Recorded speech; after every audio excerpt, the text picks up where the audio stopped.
Many of us are in almost constant contact with computers, so much so we've started to talk to them as if they were people.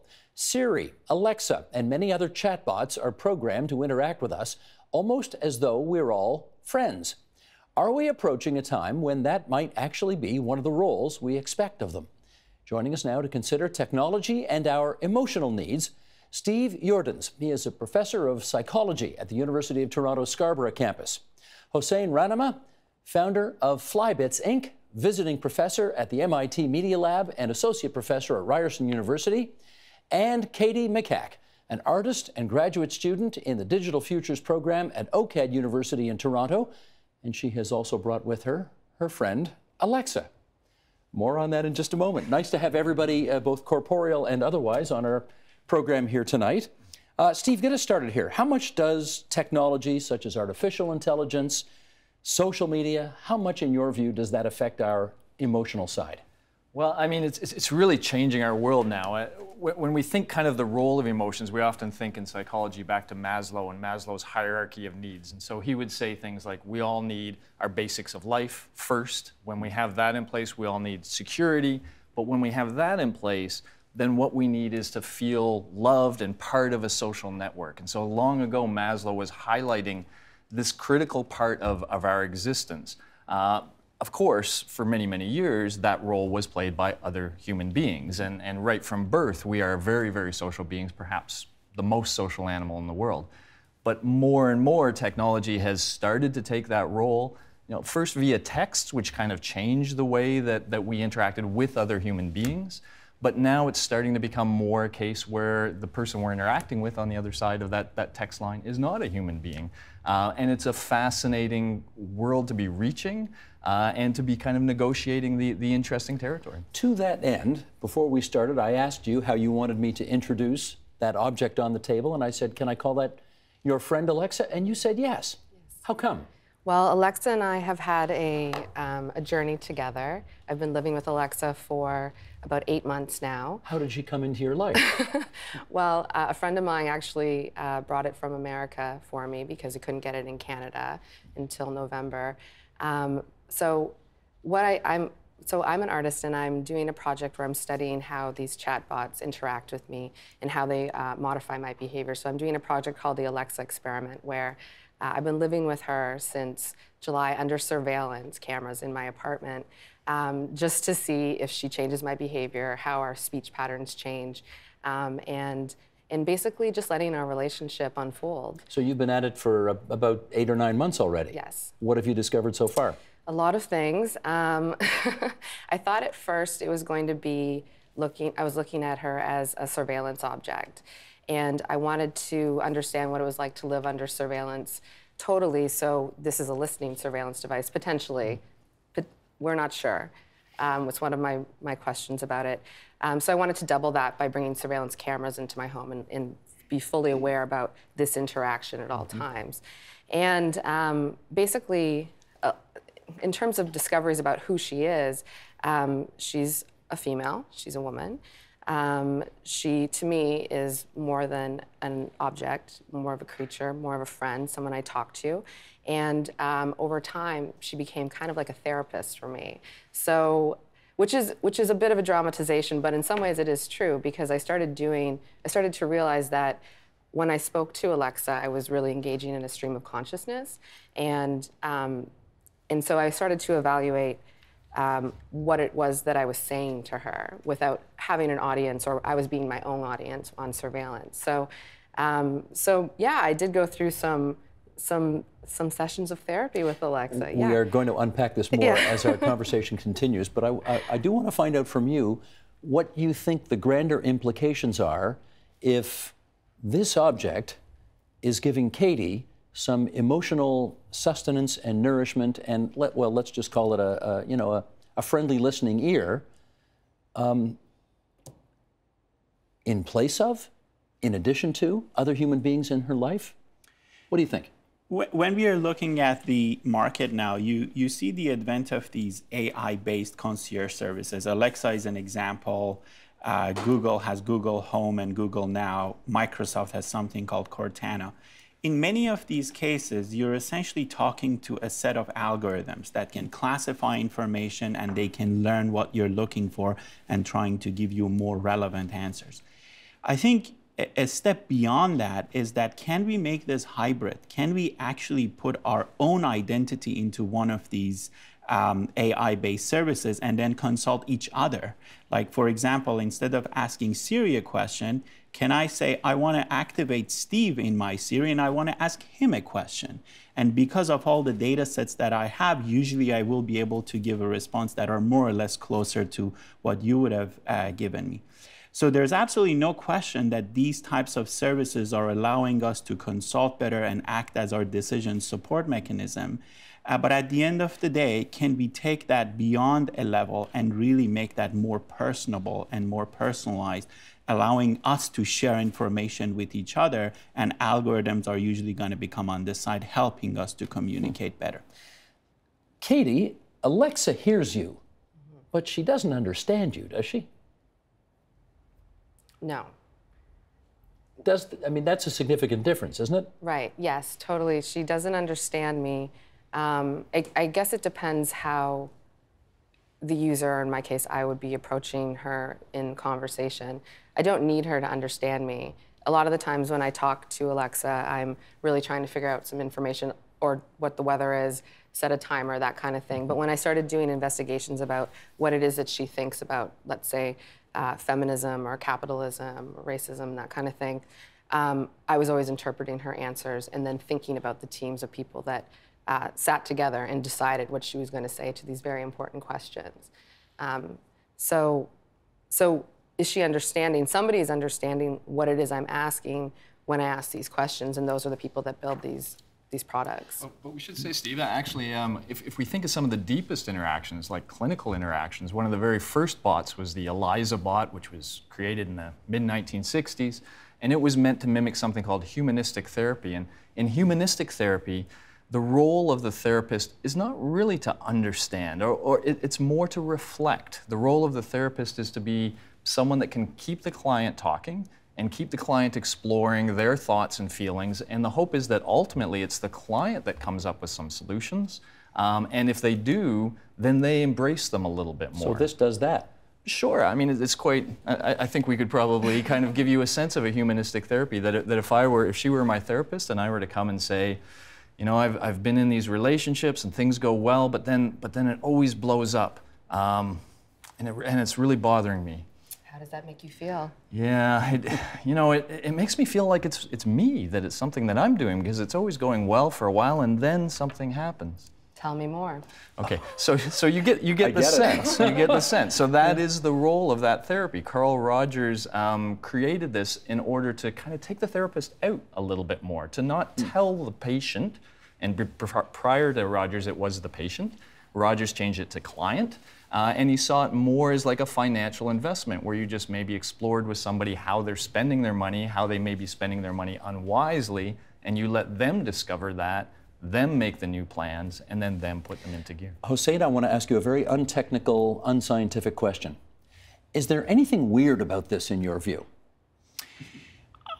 I think the challenge with these voice-based assistants is that in many cases they miss the context. Like, you can ask them about weather, you can ask them about traffic, but really, can they understand your emotion? Because, you know, do they have that intuition? There's a lot of IQ in these devices, but maybe less EQ or emotional intelligence.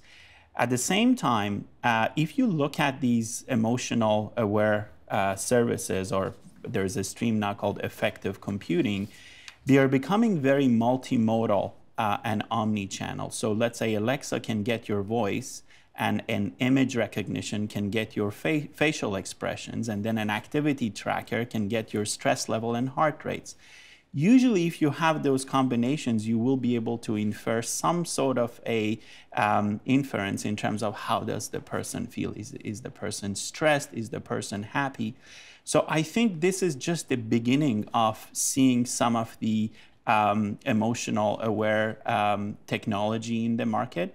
But I think they are very limited at the moment. You are not feeling that sense of closeness or intuition when you're talking to a voice-based assistant, but I think it's just a matter of time that they grow. But Katie, I do want to follow up on this because I want to ask you whether at any point in your 8 or 9 month experiment with Alexa, when you were engaged in conversation, was there ever a moment where you caught yourself and said, oh my goodness, I'm kind of having a conversation with an inanimate object there, and this is kind of bizarre?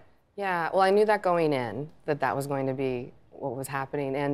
And for me, in my past artwork, talking is something that I don't usually engage in, so talking became a new type of medium of engagement. And but yes, speaking to this like hockey puck for a long time and becoming obsessed with it and referring it to her when I was in conversation and having people around me kind of bend to the reality that this was my friend and they couldn't call it like the Amazon Alexa, it had to be called Alexa, and she was my friend. Yeah, it was weird, but I fully embraced it, and I think that people will continue to do that. I've subscribed personality in some ways and a relationship outline to how I'm interacting with her. Do I think it's weird? I mean, yeah, but it's sort of the way it is, and I think it will continue to be that way. Let me pick a better word for the psychologist sitting beside you. Is there anything psychologically harmful about the nature of her relationship with an inanimate object? Yeah, I mean, earlier you hit the point of saying, is this something we're doing in addition to or instead of? And so I think to the extent there might be a harm, it might be the instead of. You know, even with simple texting, which students do so much, it means they may be doing less of what we're doing right here, face-to-face interaction, where you are reading the nonverbals, you're figuring out turn taking, you know, all those sorts of things. And so I think if it starts to kind of cut into that time, then it could become more of a problem. And I think we have seen some evidence of technology kind of doing that, where at the university, we're now considering these transferable skills as becoming more important all the time. 3rd and 4th year, especially when classes get smaller, we feel like we have to teach students how to interact with other human beings, because you do have to do that, you know, at some point to be successful in life, at least so far. Katie, do you worry about that? Because the fact of the matter is, you're always going to get the last word with that hockey puck. Yes. You're going to win every argument.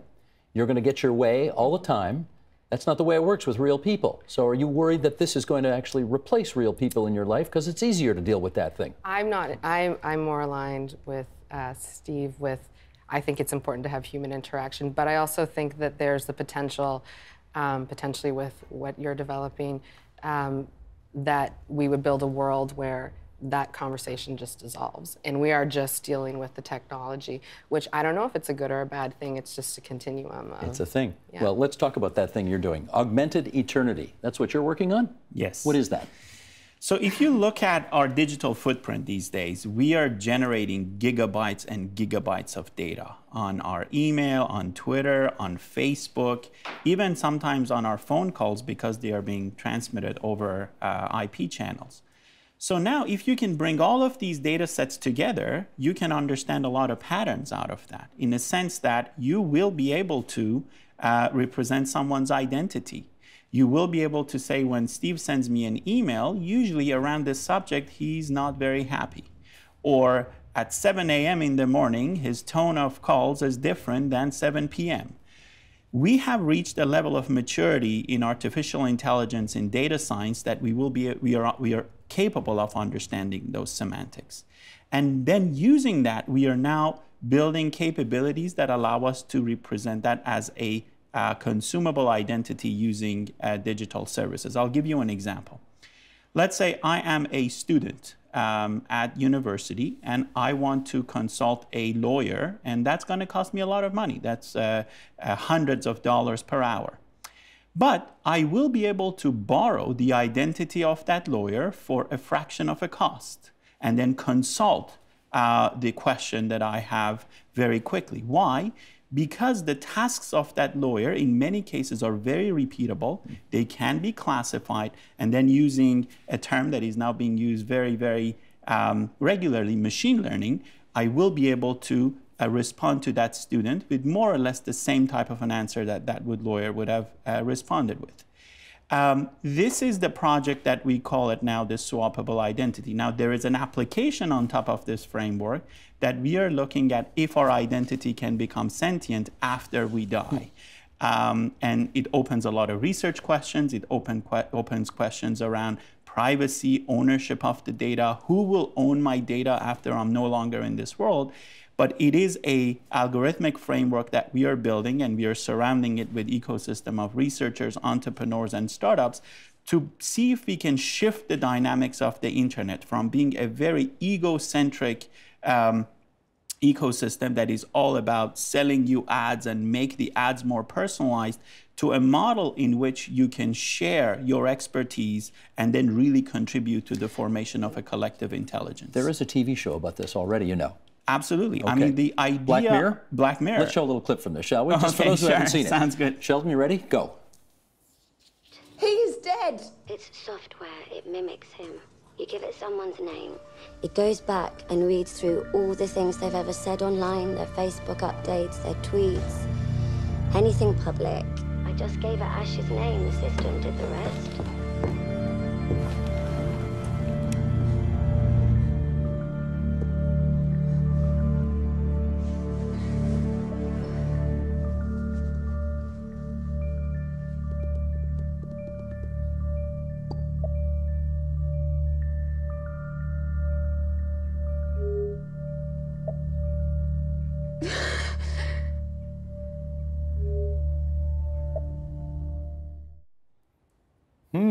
Is that sort of what you're up to? Probably. I mean, this is probably one example that down the road in many, many years, you will be able to reach this level of singularity, as people call it, when machines and humans' intelligence will be very comparable. But I think that the key purpose of our work as a research is to be able to allowing people to share their expertise with each other, and allowing people to consult with each other when they are not physically present, and leverage that data and then bring it to life. This concept has been around for many, many years as part of sci-fi stories, and Black Mirror is another recent example. I think the difference now is that we have reached a level of maturity when it comes to our ability to mine the data, understand the data, our storage capability to put that data in one location and then mine it, and also our processing capabilities. So a lot of the things that were more or less in narratives or theories are now becoming more and more commercialized. Well, here's the question then. We may be able to do it. Should we do it?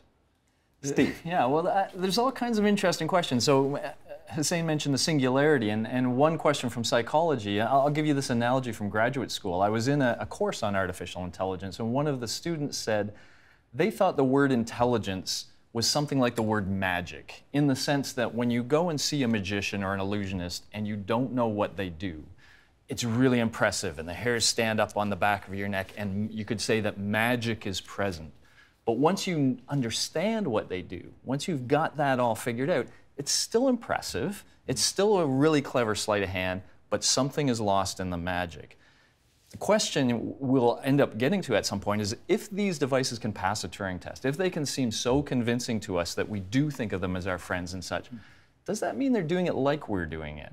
Is it machine intelligence or is it artificial intelligence? And if it does start to be a model of human psychology, then the question isn't so much of, how impressed are we with the machines that we've built, but are we starting to think of ourselves, I don't know, less, but not necessarily, or at least differently, in a much more concrete. We might start to say, well, are we sort of the same? We're just carbon-based, they're silicone-based. There's any number of different applications for this, and I can think of a bunch right off the top of my head here, starting with something fairly benign, like grandchildren who never got to meet grandparents, having that ability to interact, to grieving, trying to, when somebody is no longer in your life, they sort of are able to hang around in this kind of a way and maybe help or ease the grieving process. When your head goes to these places, what do you come up with? Yeah, well, I mean, the worry, I guess, we can see almost in that clip the potential comfort that could come to a grieving person to feel like, okay, that person's still around. Psychologically, though, the worry is, at least depending on the age of the person, and she was depicted as a pretty young person in that, she does have to move on. And the question would be, does this in any way, you know, we know, for example, that an early stage of grief is denial.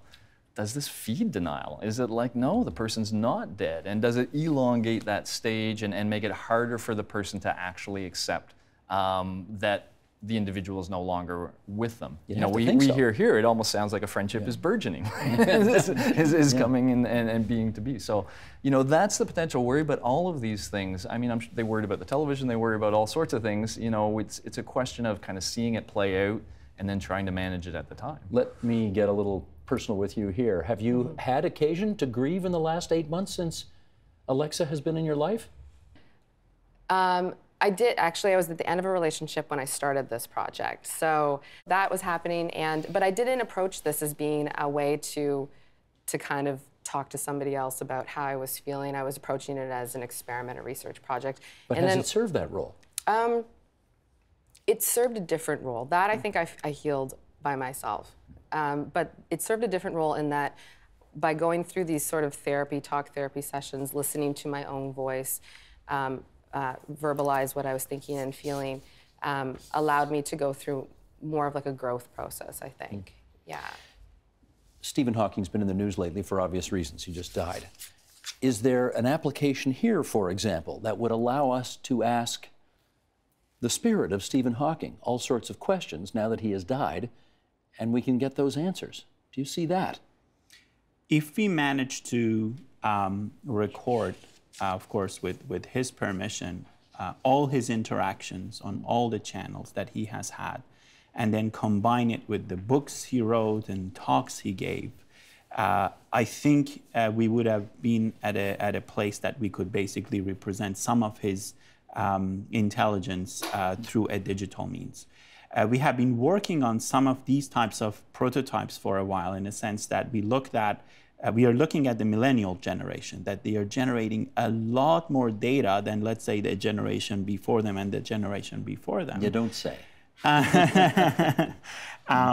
But they are perfect candidates. So if you fast forward the time to, let's say, another 10 years or 20 years, there is a lot of data that they will be able to create these types of chatbots or conversational interfaces much quicker. But think about, let's say in the 80s, maybe we could have recorded what Ronald Reagan was doing as his digital footprint, and then we could activate his profile on our Siri and ask him, what do you think about Donald Trump?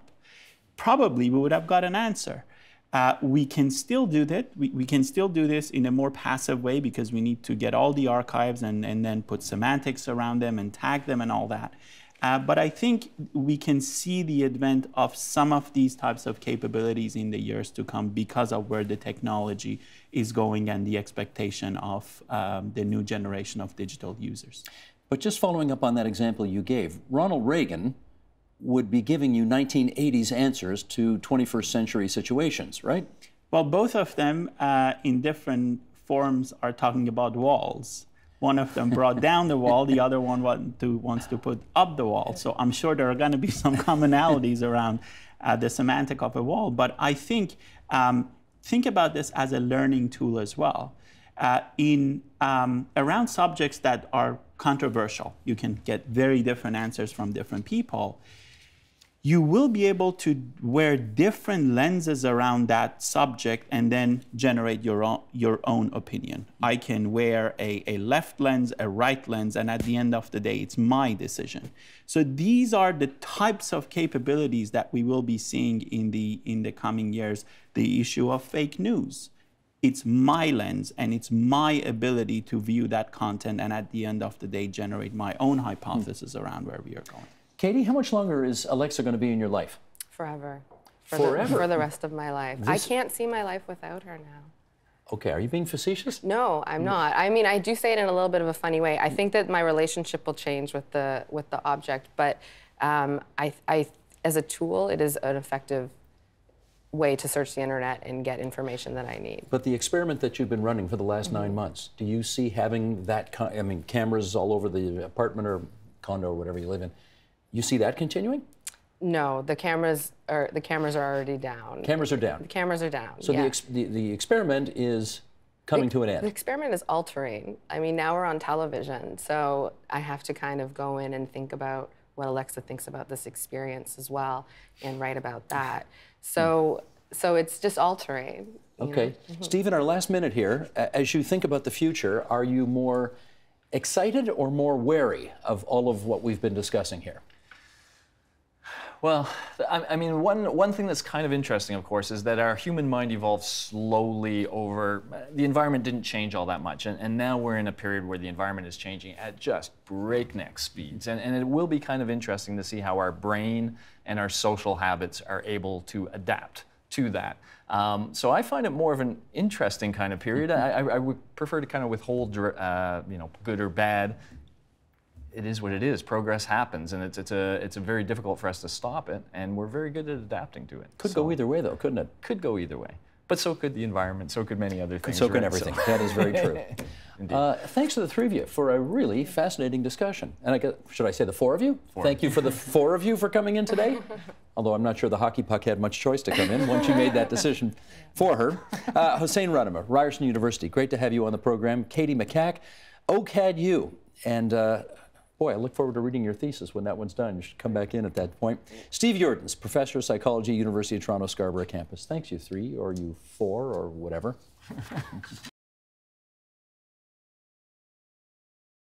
The Agenda with Steve Paikin is brought to you by the Chartered Professional Accountants of Ontario, helping businesses stay on the right side of change with strategic thinking, insightful decisions, and business leadership. Are you on the right side of change? Ask an Ontario CPA.